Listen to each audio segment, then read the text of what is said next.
बिहार कथा में आपका स्वागत है। और आज बिहार कथा की टीम ब्रह्म कुमारी आध्यात्मिक केंद्र में आई हुई है और हमारे साथ यहाँ की जो प्रमुख दीदी हैं, दीदी बीके सुधा, हम उनसे बात करेंगे और आपको ये भी जानकारी होगी कि आज अमावस्या तिथि है और कल से शारदीय नवरात्र जो दुर्गा पूजा का प्रथम दिवस है महालय वो शुरू हो जाएगा। और जो प्रथम दिवस में कलश स्थापना होती है, माँ की जो शक्ति की पूजा होती है प्रथम से नौवीं तक, उसके बाद से दसवीं को माँ दुर्गा का विसर्जन होता है। तो हम जानना चाहेंगे दीदी, कल से दुर्गा पूजा का जो प्रथम दिवस शुरू होने जा रहा है, आप समाज में क्या मैसेज देना चाहेंगे? जी, मैं मैसेज देना चाहती हूँ कि 2 साल तो कोरोना के विघ्न में लोग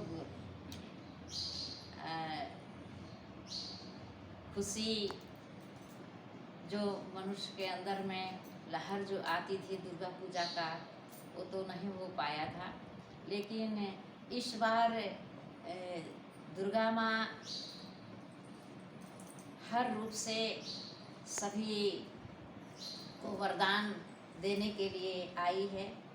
तो यहाँ के जो भी निवासी हैं उनसे मैं आग्रह कर रही हूँ कि विधि पूर्वक माँ को आवाहन करें और तथा वस्तु का वरदान ले।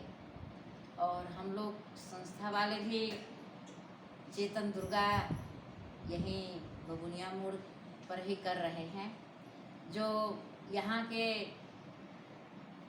देवियाँ होती हैं जो सचमुच अपने जीवन को पवित्र बनाकर इस संसार को सुखी बनाने के लिए जो त्याग तपस्या करके दुर्गा समान बनकर और सभी को वरदान दे रही है, तो उनको भी हम लोग यहाँ दर्शाएंगे।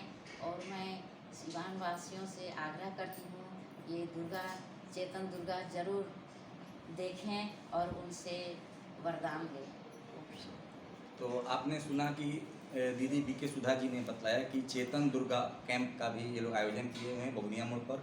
यानी जो सप्तमी तिथि से माँ दुर्गा का पट खुल जाता है और उसके बाद से सिवान में सप्तमी से लेकर द्वादशी एकादशी तक यानी 4-5 दिन तक मेला का माहौल रहता है। और सभी माताएं बहनें जो व्रत की भी रहती हैं या नहीं भी की रहती हैं, बच्चे बुजुर्ग सभी लोग घूमते हैं। जगह जगह भंडारा चलता है, मेला का स्वरूप यहाँ पर दे दिया जाता है। हम एक चीज़ और जानना चाहेंगे दीदी, आज समाज में बहुत तरह की विकृति देखें और उनसे वरदान लें।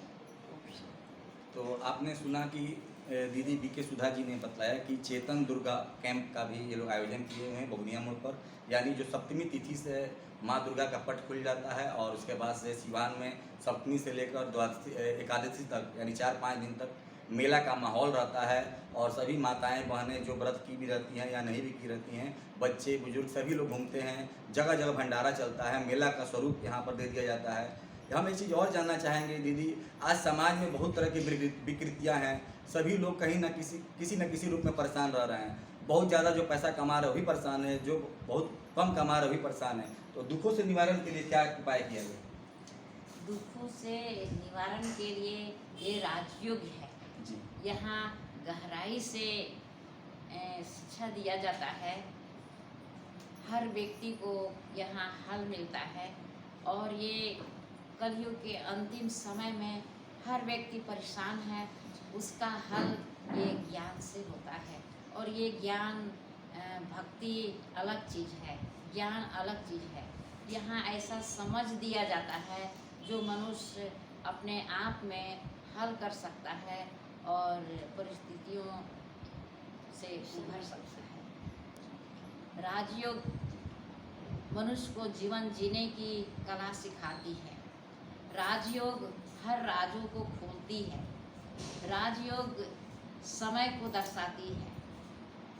तो इस राजयोग से मनुष्य सुखी संपन्न बन सकते हैं, कलह कलेश से मुक्त हो सकते हैं, परेशानियों से मुक्ति पा सकते हैं।